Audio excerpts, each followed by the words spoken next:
বঙাইগাঁওবাসীক প্ৰথমে মই ধন্যবাদ যাচিছোঁ আন্তৰিকতাৰে, তেওঁলোকক শ্ৰদ্ধা যাচিছোঁ। বঙাইগাঁওবাসী বুলিয়ে নহয়, গোটেই আমাৰ যি 6খন ল'ৱাৰ আছাম এৰিয়াত ডিষ্ট্ৰিক্ট আছে, সকলোবিলাক জেগাৰ পৰা আমাৰ ঠাইত ৰোগী আহে।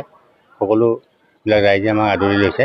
আৰু আমি 25 বছৰ তেওঁলোকে যদি সহযোগিতা নকৰিলেহেঁতেন, তেওঁলোকে যদি আমাৰ চিকিৎসালয়ক তেওঁলোকে বিশ্বাস কৰি আমাৰ চিকিৎসা ব্যৱস্থাৰ ওপৰত ভৰসা নকৰি যদি নাহিলহেঁতেন, আমি হয়তো আজি 25 বছৰ যাত্ৰাটো আমি সম্পূৰ্ণ কৰিব নোৱাৰিলোহেঁতেন। সেইকাৰণে তেখেতসকলক ধন্যবাদ যাচিছোঁ।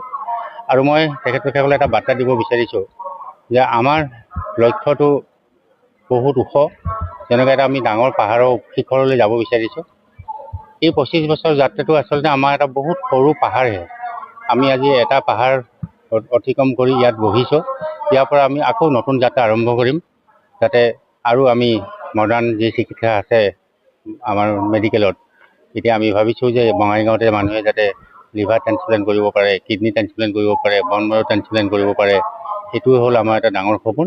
কাৰণ বৰ্তমান আমি এটা ষ্টেপ পাইছোঁ যে এতিয়া আমাৰ ছুপাৰ স্পেচিয়েলিষ্ট হৈছে। আজি নিউৰ' চাৰ্জাৰী আমাৰ তাত আছে, ইউৰ'লজি আছে, গেষ্ট্ৰেণ্ট্ৰলজি আছে, নেফ্ৰলজি আছে, আৰু কাৰ্ডিয়াক আজি জইন কৰা নাই, কিন্তু এই মাহতে জইন কৰিব। গোটেইখিনি সুবিধা আমি এতিয়া কৰিছোঁ। আৰু সেইটো এটা সৰু পাহাৰ বুলি ভাবিছোঁ, কাৰণ এইবিলাক আমাৰ গুৱাহাটীতো হয়। আৰু ট্ৰান্সপ্লেণ্টটো এতিয়াও সীমিত হৈ আছে। গোটেই ল'ৱাৰ আছামত আমাৰ ভালেখিনি পপুলেশ্যন আছে, বহুত দুখীয়া মানুহ আছে। কিডনী পাৰ্মানেণ্টলি ডেমেজ হোৱা, কণিক কিডনী ডিজিজ এতিয়া বহুত দিনক বাঢ়িছে। গতিকে মানুহবিলাক সেই সুবিধা নোহোৱাৰ কাৰণে আগতীয়াকৈ মৃত্যুবৰণ কৰিব লগা হয়, আৰু বহুতে এফৰ্ড কৰিব নোৱাৰে। বাহিৰত কৰিলে 15-20 লাখ টকা খৰচ হয়। আমি যাতে কম খৰচতে তেনেকুৱা অত্যাধুনিক চিকিৎসা ব্যৱস্থাটো যেতিয়া বঙাইগাঁৱতে কৰিব পাৰোঁ, তাৰ কাৰণে মই ৰাইজক আহ্বান জনাইছোঁ। নম্ৰতাৰে তেওঁলোকক মই শ্ৰদ্ধা জনাই তেওঁলোকে যাতে আমাৰ এই যাত্ৰাত সহায় কৰে সদায়, আৰু আমাক যাতে এনকাৰেজ কৰে, আৰু ভুল ত্ৰুটি দেখিলে যাতে তেওঁলোকে আঙুলিয়াই দি আমাক সৎ পথত লৈ যাবলৈ সহায় কৰে। তাকে মই আজি এই 25 বছৰীয়া চিলভাৰ জুবিলীলৈ বাৰ্তা দি তেখেতসকলক পুনৰবাৰ মই ধন্যবাদ যাচিছোঁ।